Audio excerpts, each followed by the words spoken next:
Welcome everyone to the September 2022 Evergreen Cataloging Interest Group meeting. I am Jennifer Weston, and on behalf of the organizing committee, whose names are listed here at the top of the screen, we welcome you to this month's gathering. And of course, you all found us because we're here in Zoom, and we were testing this out a little bit before we got started. So we will be using this link now going forward for the indefinite future. We're set up to the end of this year and next year. And so thanks to the Evergreen Project for providing us with this Zoom account. We're looking at the agenda as you have here. If you are new to us, and I'm not sure I see any new names out there that are new to us, but in case you are, just as I'll say as a reminder or as an update here, if you're looking at this agenda, this does turn into the notes. We'll be taking notes as we go along, and then I will enhance them a little before I post them up to the wiki. But the notes are posted to the wiki within 24 to 48 hours is what I typically say. After these meetings, as well as the recording from this meeting, will be posted. Now, this will be the first time I will be retrieving it from the Evergreen Project Zoom account. So I will post to our cataloging listserv when the recording is ready, just so that you know for sure that I've successfully done that and that everything's posted up to the wiki.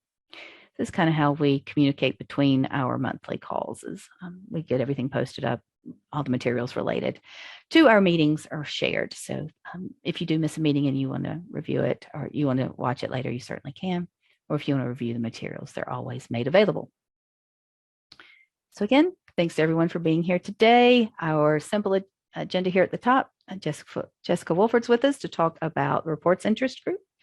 And then Rogan Hamby is with us to pick up a conversation he and I were leading back during the Evergreen conference, talking a little about the future of collection development, which ties directly into cataloging because you can't have collection development without cataloging.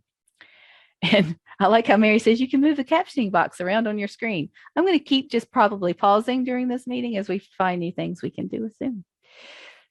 So there's our brief agenda. We know what to expect. I always do just a few quick updates before we get started with the program, and I will try to keep these as brief as possible, though there are quite a few of them today. Just to note here, there's work in progress on the wiki. I know I say that every month. I'm probably going to continue to do that. But again, if anybody wants to volunteer to work on the wiki with me, I am always looking for volunteers for that. Just email me. One thing I'm very excited to announce is do have volunteers. A very intrepid group, small group of people have agreed to work with me on an authorities working group, kind of a subcommittee. So I say commencement, we're going to be meeting in October. Gosh, no, when do I come back? We're going to be meeting next 2 Fridays from now on the 23rd. So if anybody is interested in working with us and you have not yet volunteered, please let me know.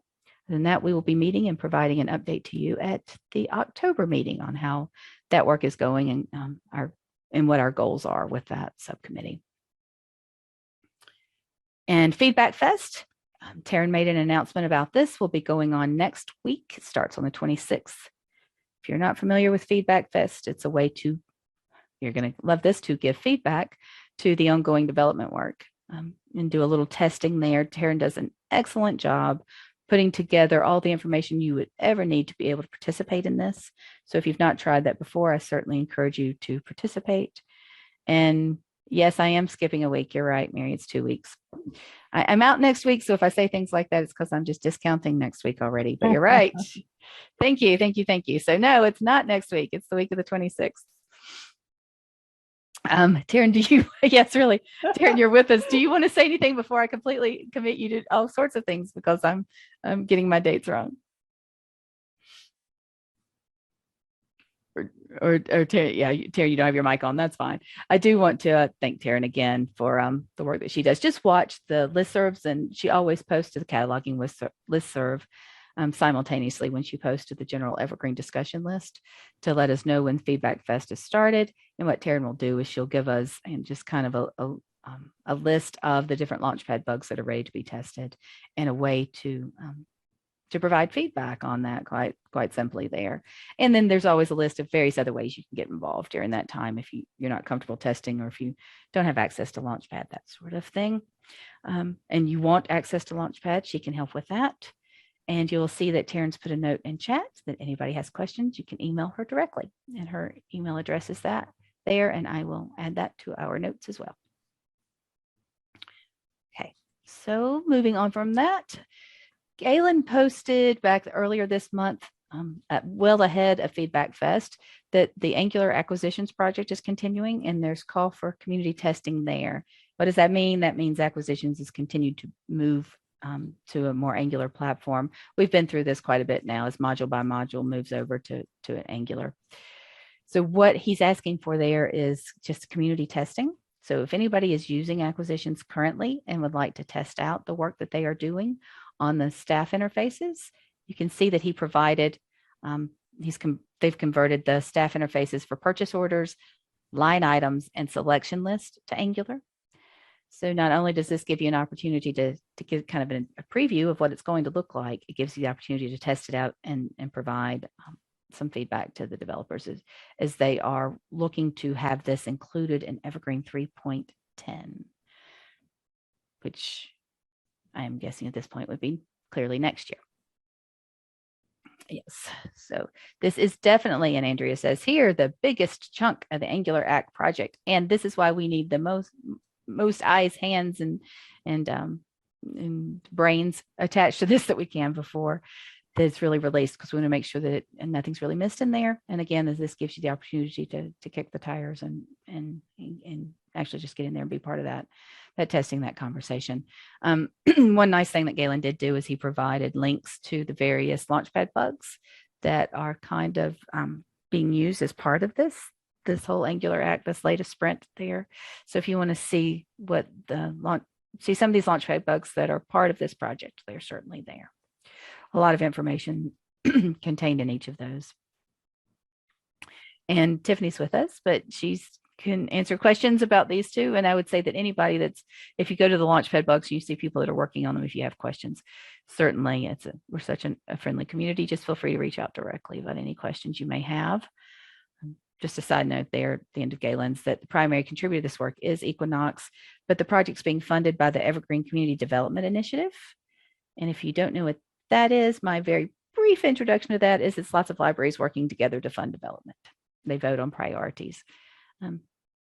We may bring somebody here next month to talk to us a little more about ECDI. We haven't done that this year, but I do want to thank the Community Development Initiative that's leading this or funding this project. And Andrea's, if you're having trouble sleeping, there's lots of documentation.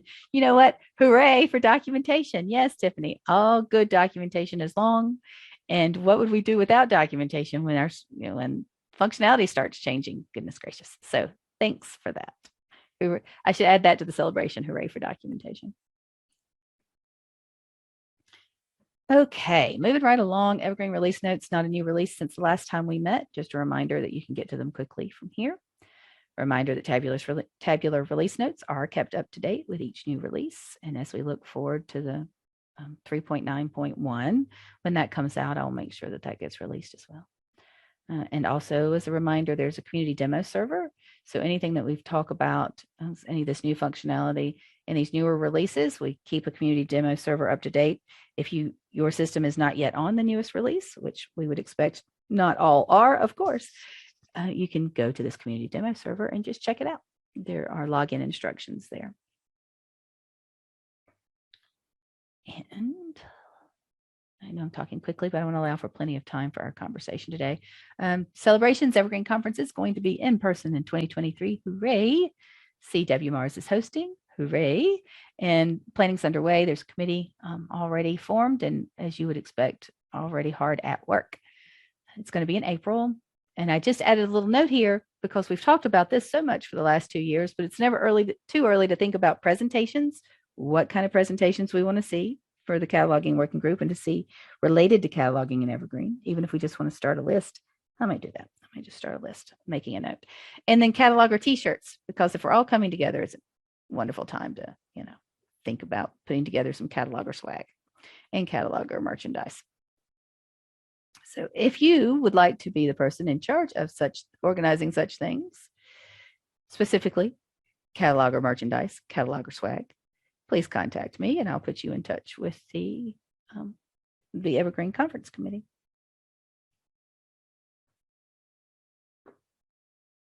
And that just takes us to the various interest groups or goops. If I have misrepresented anything here, please let me know, but I tried to pull from each of the listservs and the wiki pages to get these dates correct for the next meetings, recognizing a couple of the interest groups are meeting off of their regular schedule. So I made note where that was. Dig, I'm thinking they're moving to Tuesday the 4th. I put tentative. I haven't heard that for sure, but anyway, so look for the listservs to see for sure. Dig also is working on reviewing and documenting library settings, which is a wonderful thing. It's going to be a project that's going to go on for quite a while. So I just encourage you to watch email for updates there. And then again, if this is something that you are interested in being a part of, contact Dig. And you can, when I say contact any of the interest groups, if you click on any of these links here, they will take you to the wiki for each of those groups, and you'll be able to get in touch with people that can help you if you're interested in volunteering. And once again, I will make the appeal for the outreach committee is looking for social media contributors. That's somebody to post content to the Evergreen Facebook page, to the Evergreen Twitter feed. And I'm thinking there's probably something else there to make blog posts to the website, that sort of thing. So this isn't an ongoing every day, every week kind of volunteer commitment. This is just as things happen. So if you are interested in doing that, I've put the link there. Or you know what, Rogan's here and he's head of the outreach committee. So you can contact Rogan directly. Rogan, do you want to say anything about that?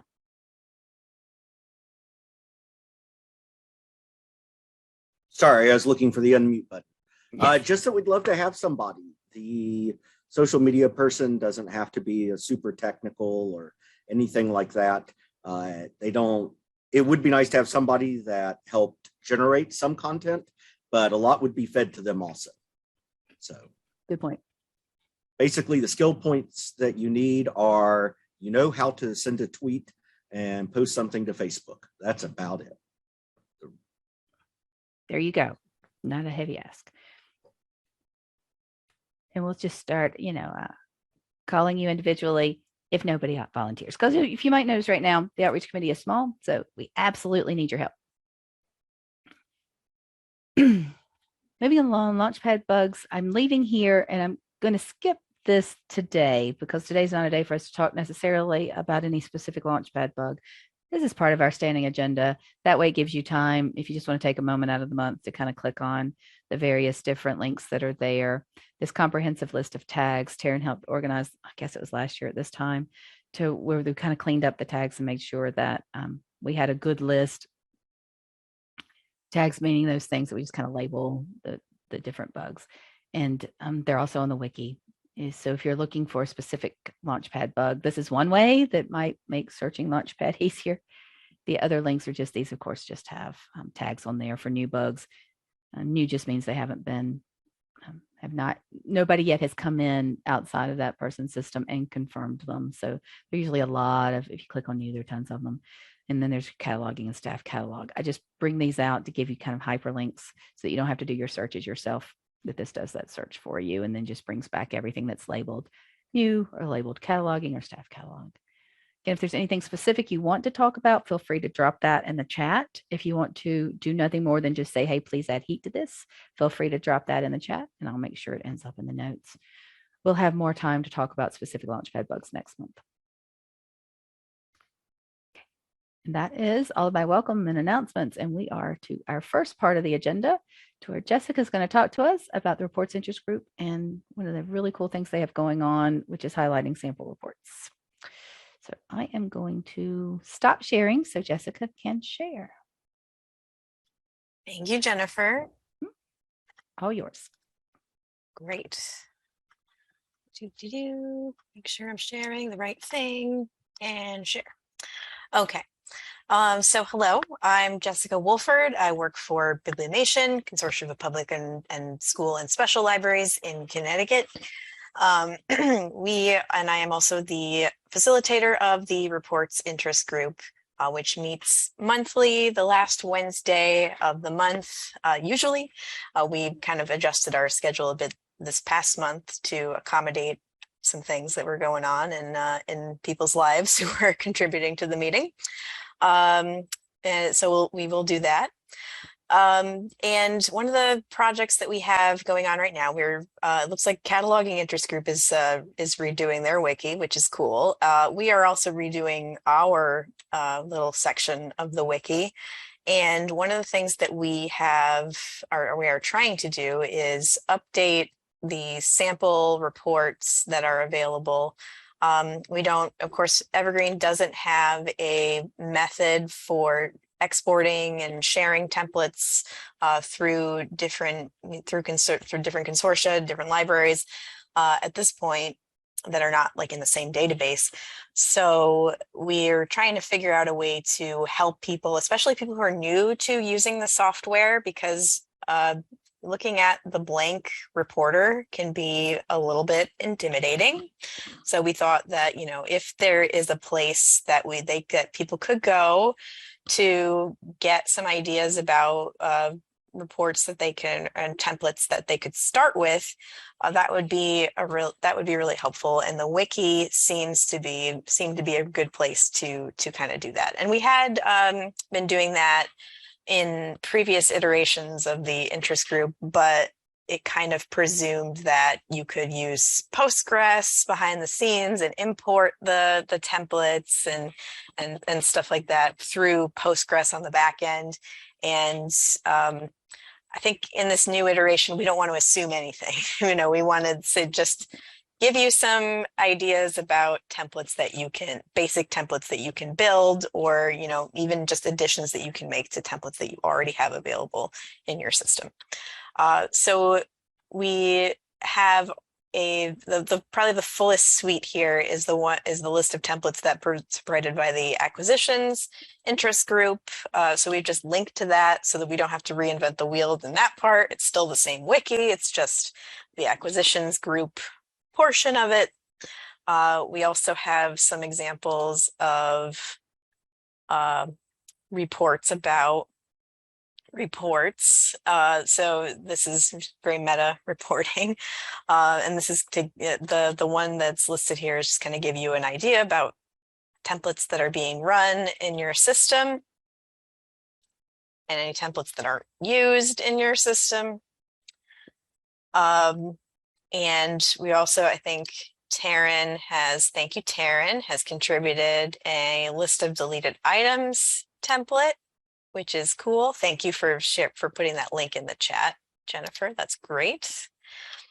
So I am sort of here because, as we all know, we can't all do everything all the time. So I'm sure we will be contributing some, you know, item and bib record based reports. But I thought that it would be good to reach out to the catalogers who are the experts at these things and say, if you have a template that you would like to post here on the wiki, please do that. We'd be very happy to have any templates that you think are good ones to share, especially with, you know, newer Evergreen sites. We have a listing here about guidelines about what to post. So just a title, a description of what it does and how to use it, and some attribution. So like your name and contact, so that if there are questions about the template, someone can, you know, follow up and see what's up with that, or post something to the Evergreen list saying, hey, I see so-and-so posted this template. I have questions about it, something like that. So you don't have to necessarily put your email in there or anything, just like your name, so that, you know, somebody has something to go off of. And then screenshots for the filters and display fields. There is a note here that if possible, take your screenshot before changing the display fields so that people can see what the original name of the column or filter was. Actually, filters you don't change usually, so it would be more of the display field stuff. And if you don't know how to edit the wiki, that is definitely something that Jennifer or I can help you out with, I think. So please, you can reach out to me if you need assistance with this, or if you already have a wiki account and you want to get right in there and post some stuff. Awesome. Feel free to do that. We do have some example SQL reports that probably I've been meaning to review to make sure that they're still up to date.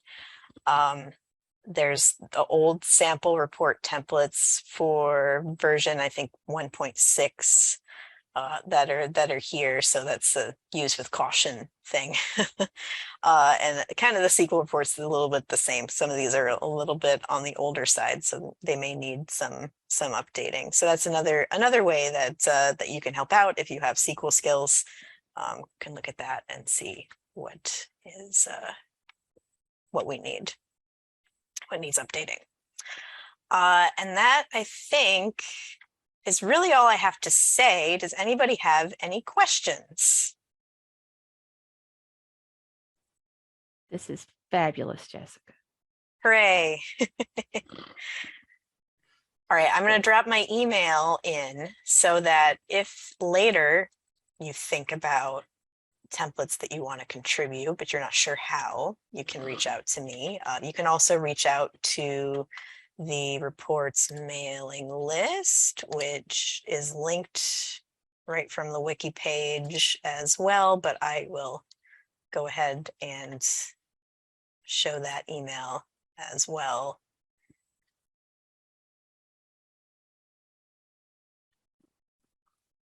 And then you can, I'll drop it into chat too.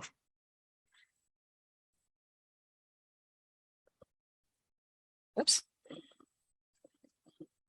There we go. Oops, that's the wrong thing.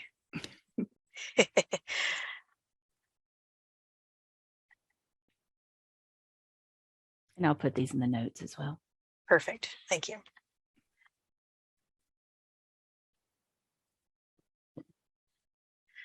All right. I think that is all for me, unless there are any questions. Tricia says, what is a classic item list? Oh, that's a good question. Classic item list is a special reporting source that's kind of pulls in a lot of information about items that might be in other tables. So traditionally in the reporter, if you go to the item source, you kind of have to drill down and find like call number, label, and shelving location and stuff like that. The classic item list puts all that stuff like in the base part. This kind of assumes that you know something about how to build a report in the main, you know, the traditional reporter. So it's a reporting source that's sort of it doesn't require you to pull in as many different fields from other like subsources as using just item. And I think in most cases it has to be enabled by your sysadmin in order for it to be available for you to use. So Yes. If you don't see that in your system, that's something to talk about with your sysadmin.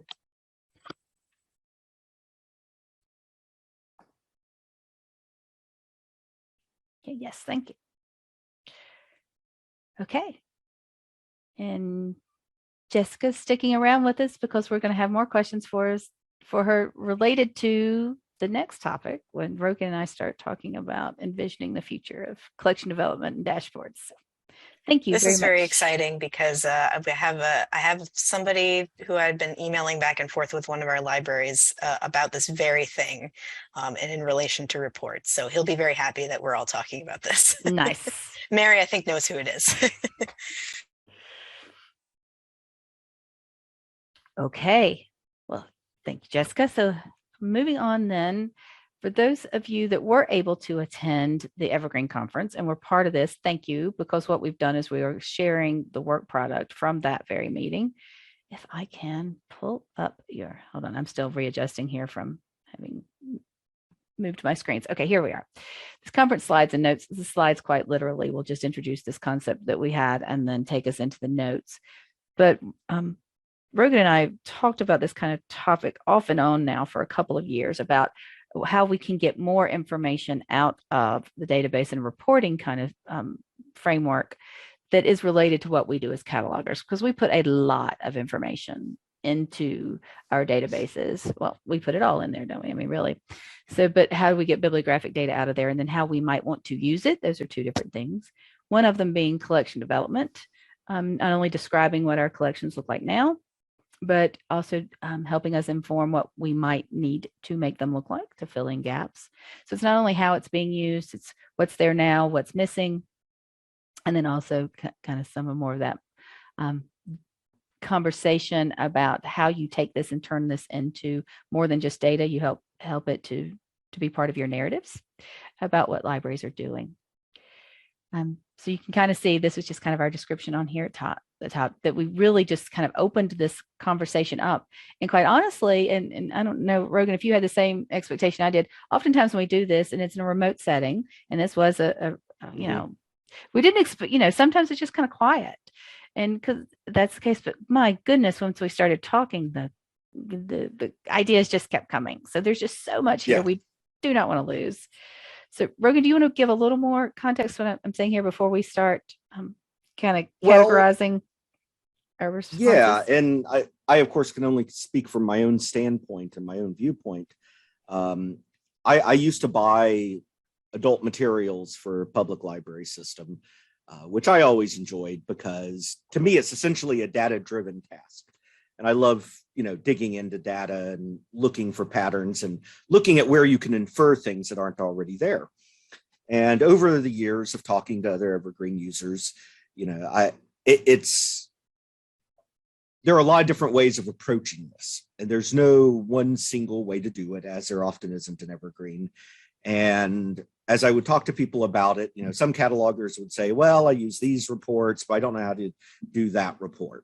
And this is where we have some crossover with the reports interest group, and why I said earlier that I'd be invoking Jessica's name, because where some of these tasks can be done by existing Evergreen reports, I think it behooves us to work with the reports interest group and spread that knowledge around and develop it. But there are other things that are sort of outside the realm of reports. And if you keep an eye on Launchpad, where we not only file bugs, but we also file wish list items and say, you know, hey, you know, this is something we'd like to see added to Evergreen. It felt like I almost never see anybody file things related to collection development. And it always has kind of surprised me. And that's one of the reasons that, and I don't remember if it was Jennifer or I who proposed it, but it was certainly on my mind when we started talking about doing this forum for the conference and saying, you know, hey, let's get people together and see if they have ideas. And I have to admit, because I don't tend to see these things filed on Launchpad, I was kind of afraid that it would just be Jennifer and I meeting with silence surrounding us. But as she said, it wasn't. Lots of people showed up and had opinions. And so I feel like one of the things that we as a community need to do is get some of these great ideas and opportunities into Launchpad. And we're going to talk about that some today. So I will pass it back to you, Jennifer, since you kind of passed it to me to interrupt. I don't want to just go on endlessly. Yes. This is another version of the Andrea and Ruth show when we start talking about brainstorming the Ruth. Anyway, so yes, I don't remember either, Rogan, if it was you or I. That's just the way our conversations go. We start talking about collecting these into Launchpad. And I should say that we recognize that just one conversation and one cataloging interest group meeting is not going to be able to fulfill our ultimate goal of having a truly fleshed out Launchpad bug that describes the wish list that we want. This is the second step in that conversation. I'm not going to take time today, though I would certainly encourage you all to do that. You've got access to these notes now from, let me just point to where it was on the agenda. What I'm looking at is this notes link here. There's some wonderful comments here about things we'd like to be able to do with reports. And I think that is the first thing I would like to take away from here today, as I will start a new just Google Doc about reports you would like to see. Is it possible to do these now? So can I potentially get a chronological holds request report? Probably not. That's a bad example. That's a holds request thing. But circ stats based on bib record subjects. Can we do that now? Possibly, right? So The that, hold requests, I think you might be able to do something with that. yeah, tell me more. Yeah. Yeah. I Yeah. mean, so it's, I'm doing something similar kind of with a purchase alert report, which is giving libraries a list of titles that have holds on them, like above this number of holds and like above this number of copies. Number can be 0 if they want it to be. And just giving them a list of titles that have holds on them. And you could, distill that down to I'm just showing the author, or I'm just showing the series information if it's there, or the publisher.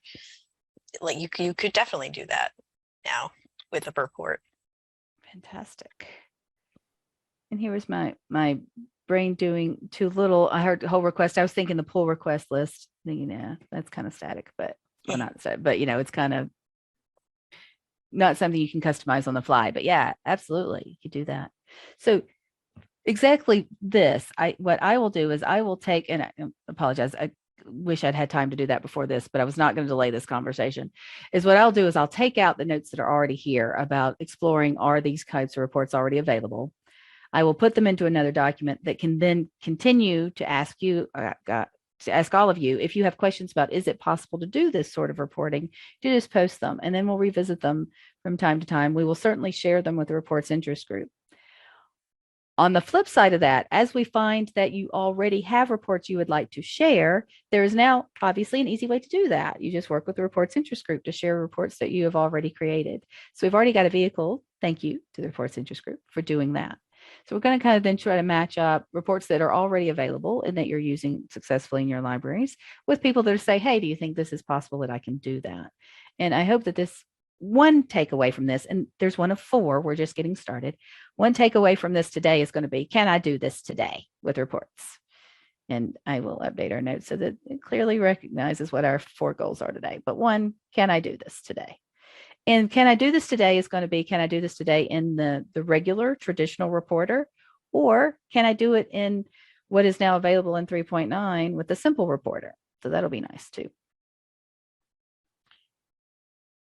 And the simple reporter will allow us to do, things like being able to counts of things and list of things. So we'll keep that in mind as we're trying to match these 2 things. Can I do it? Is it already being done? And match those together. As you can kind of see as we scroll through here, some of the other things we were thinking about is things like floating redistribution. How can we use reporting to help with floating redistribution? Now, that's not a very specific request about telling me this, but it gets us thinking about what data points we would need to be able to help with just that. So again, there's a lot going on in here. And as I scroll down, I'm going to get to the point to where we hit the conversation and we started talking about dashboards. Because organically through our conversation during the conference session here, we started talking about all these different things we'd like to see, we'd like to report on, and how we'd be able to use the data. And somebody, question came up like, wouldn't it be nice if we could just have them on a dashboard? Because wouldn't it be nice to just be able to see certain things quite dynamically? It's like anytime I can pull it up and I can say that, hey, yeah, we only have 3. There's a whole variety of things we want to do. So we started talking about the things you could use a dashboard for before I go into the weeds there. So let me scroll down here, and then I'm going to stop talking. I will say about dashboards, it's a good segue into this, that there's some other discussion about development of other kinds of dashboards in the community. And there might be potential synergies and overlap, but we don't know what synergies exist until we define what we would want out of it. So that's another good reason to get this information out there, to publish it to Launchpad so that everybody can see, hey, this is something that's useful. Because sometimes, even if people aren't doing the exact development to accomplish that exact thing, sometimes they're doing things that are adjacent enough that they want to make sure that it's easy to build on top of for other things. So the more information you share about what you want, the closer you are to getting it happen in reality. Not that publishing this stuff in Launchpad will make it happen by itself. Honestly, the best way to make development happen is to pay somebody to do it. But this is the first step, getting the needs out there in a way that can be understood by other people. Yes, absolutely. So we have three broad areas here that Jennifer has highlighted and kind of broken some of the discussion from the conference into: the theoretical dashboard, a diversity audit, in this case, diversity of materials. Correct. Although also that does overlap some with some other interesting topics, such that people brought up during the conference, like diversity of authorship and stuff like that, which feeds into diversity of materials, as well as intended diversity of audience and things like that. And then something that I did not really think about, and I kind of loved that people brought up and had a bunch of ideas for, were ways to enhance the item status screen with information useful for collection development. Now, just going over these today would easily eat up the remaining 18 or so minutes that we have. In fact, we wouldn't get through all of it, so I'm not even going to try to. What I am going to do is propose something that Jennifer and I discussed, which is requesting that people who are interested in discussing one of these areas kind of raise their hands right now. And if we have people interested in any of these areas, you know, if we can get 4 or 5 brave souls together who want to talk about it, that over the next few months, we do in fact get together and discuss it and see if we can come up with something meaningful enough that we can bring it back to the group for feedback and then make its way to Launchpad. It may not necessarily be specifications in any kind of technical sense, but I would like to gather together not just a goal of, hey, we want this, but also use cases and other things that would be useful for developing specifications from. And will that be another subcommittee of cataloging interest group? Are you envisioning it that way? I will leave that to the cataloging organizers to determine. I am just a talking head here attempting to help out on a topic of interest to me. And we haven't really talked about that as an organizing committee, but I think this being just a kind of a short-term sort of project, that it would be, I mean, just kind of a small working group with a, with a short timeline to work on. Short meaning, rest of the year, that sort of thing.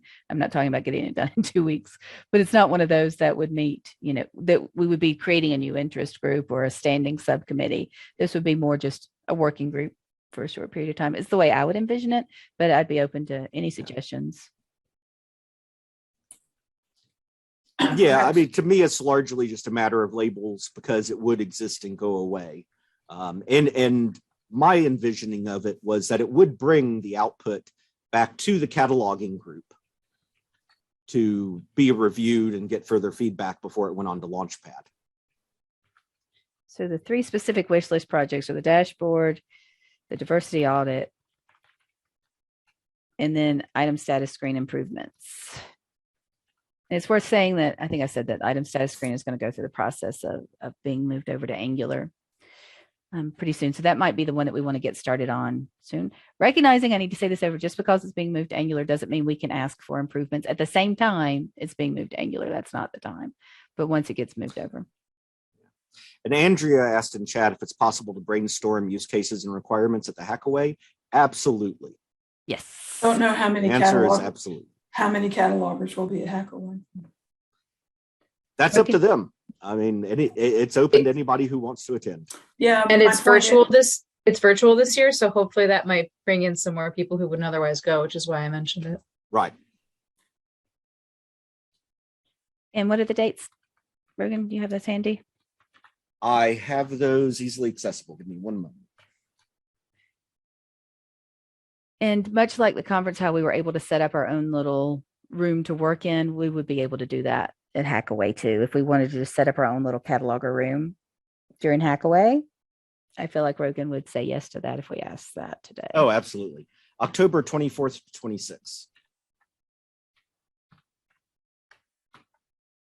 it's one of those drop in as you can sort of things. Though we could schedule specific times if we wanted to talk about a specific wish list project. I mean, I would be happy to do that. So just say it would be available at particular times during those 3 days if people are interested in any of these 3 topics. I think that makes sense because the fellow that I was talking about earlier, I would probably ask him to go, but I don't think he would want to go to the full hackaway. Mm-hmm.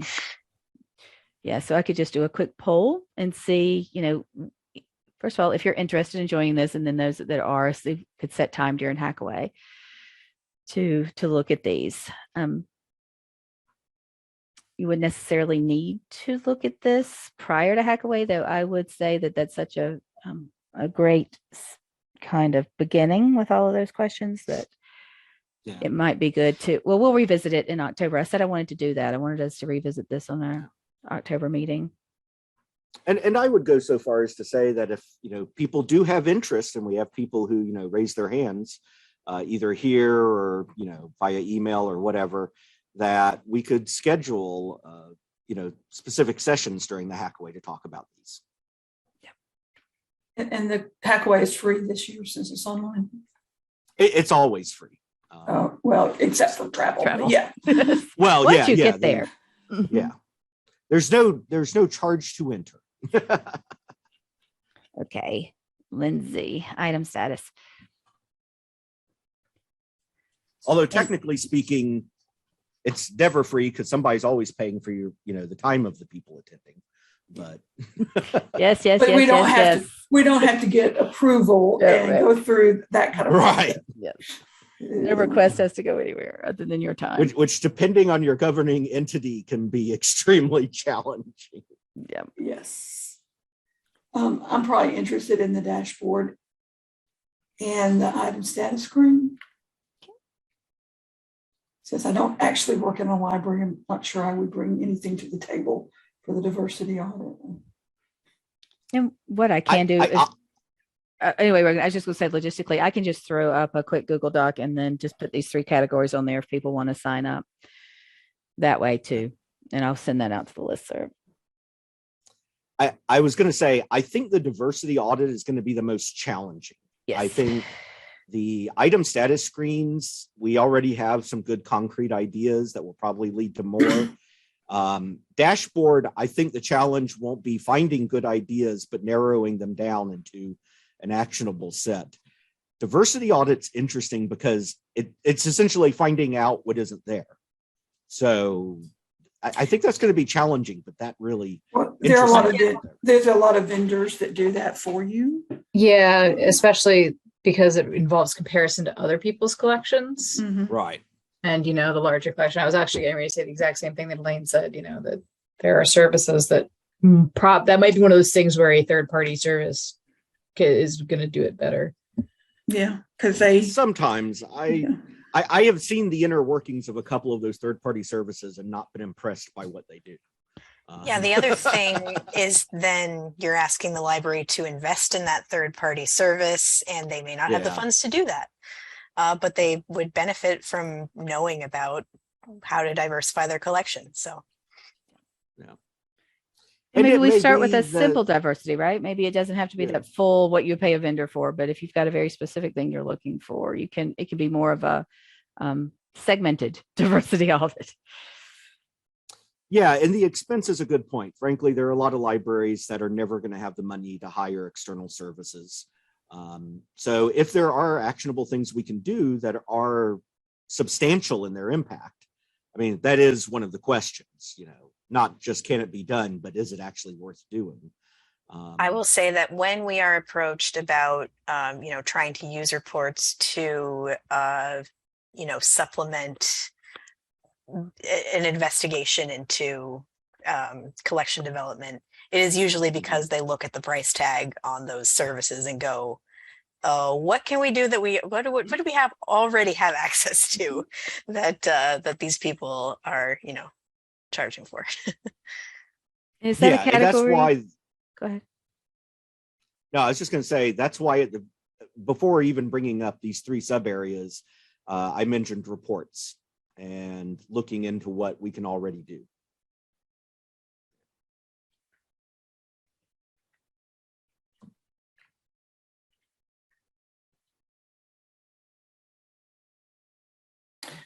one of the problems with using subject headings for diversity project is whether the subject headings you want are actually on the record. And that's a really, really major problem that you don't see a lot of, for example, African American subject headings or civil rights or those kind of headings are not often on the records that you would expect them to be on. And one problem we can't solve is short records or records that aren't as robust as we'd like. That's a whole other set of problems.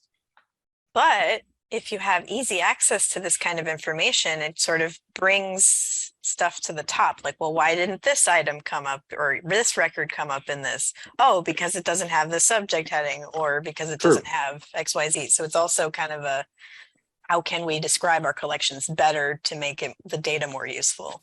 Yeah, I mean, determining what needs reparative description is subject analysis is a major problem. Yeah.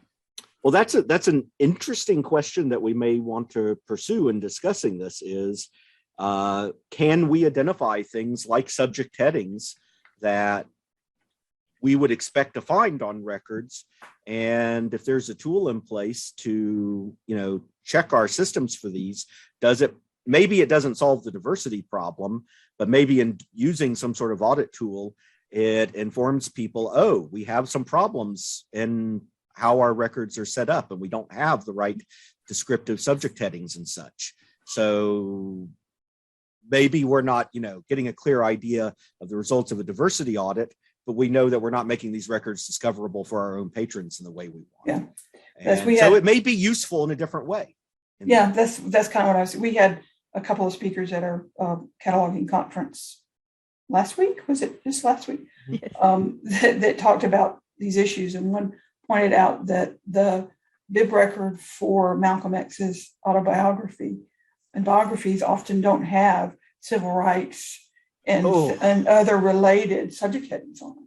Man. And that hurts to hear. Yeah, it really did. There were a lot of things that the two women who were talking about, this really was painful to hear. And that even some of the subject headings for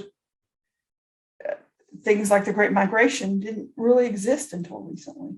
So there's a lot of, then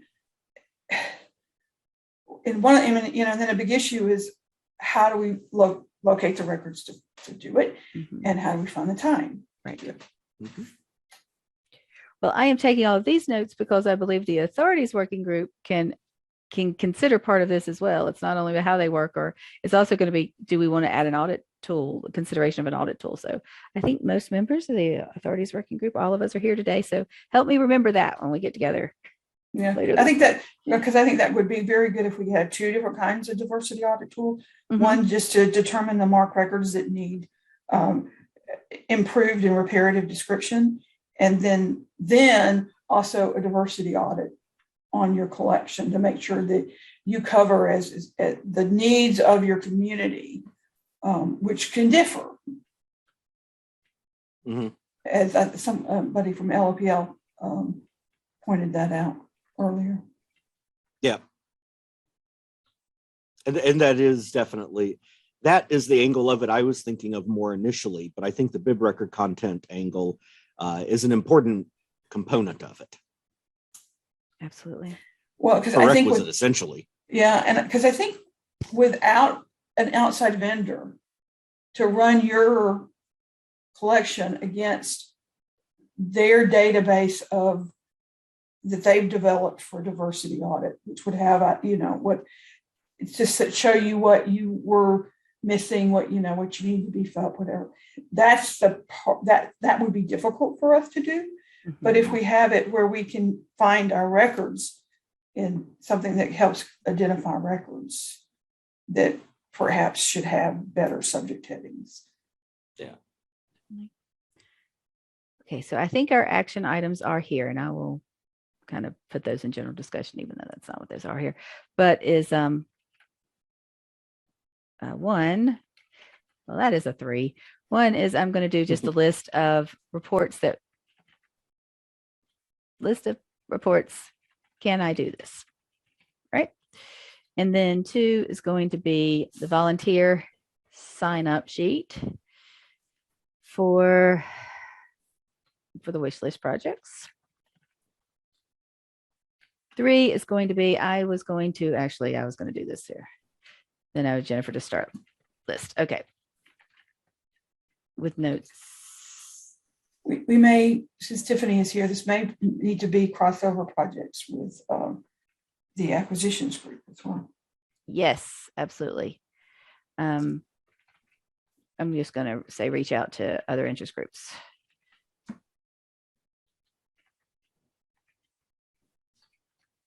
The Okay. reports stuff, I mean, it's definitely something we can talk about at a reports interest group meeting in the future too. Oh, if that's, great. Yeah. Yes, we'd love to do that. Yeah. The challenging thing is our meetings are at the end of the month. So November and December are a little bit like, okay, what are we going to do with that? Right.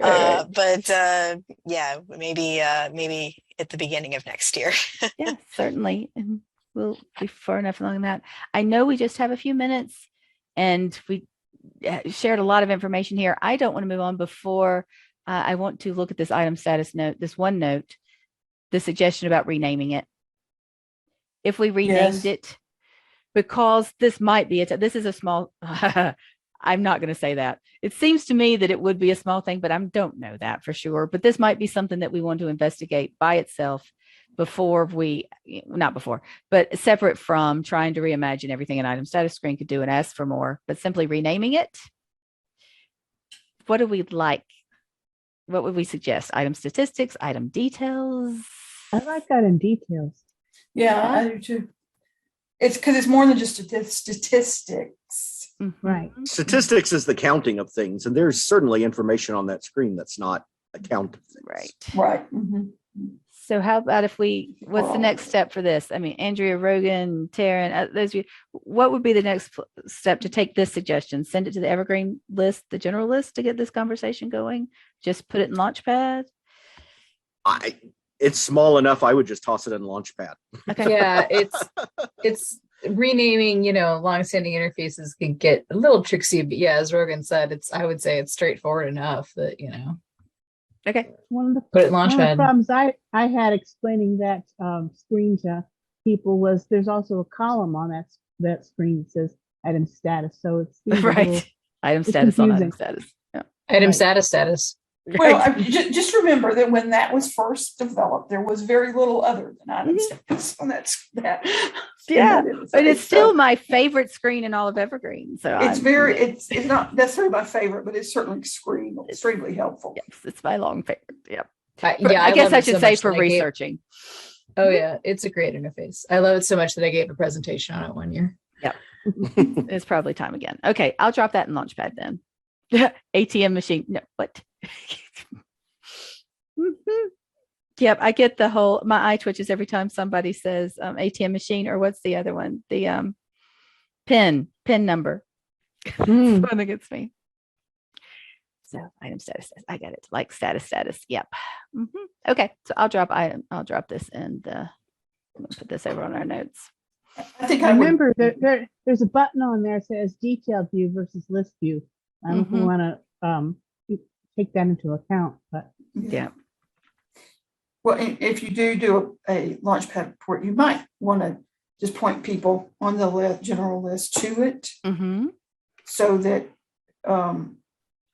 they can go and, because if people aren't subscribed to everything, they may not see the bug. Even if they are, it gets lost, doesn't it? Yeah, there's that too. If you have a whole lot of subjects for Launchpads, you barely understand what it is. Yep. Something could get lost.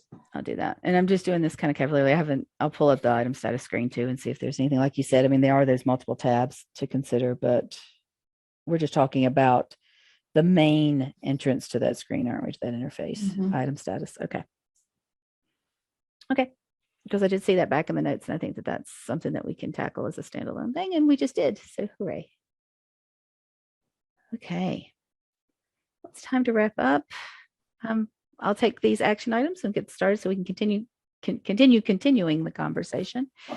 The authorities working group will meet later this month, and we will have an update for you in October. So please consider volunteering.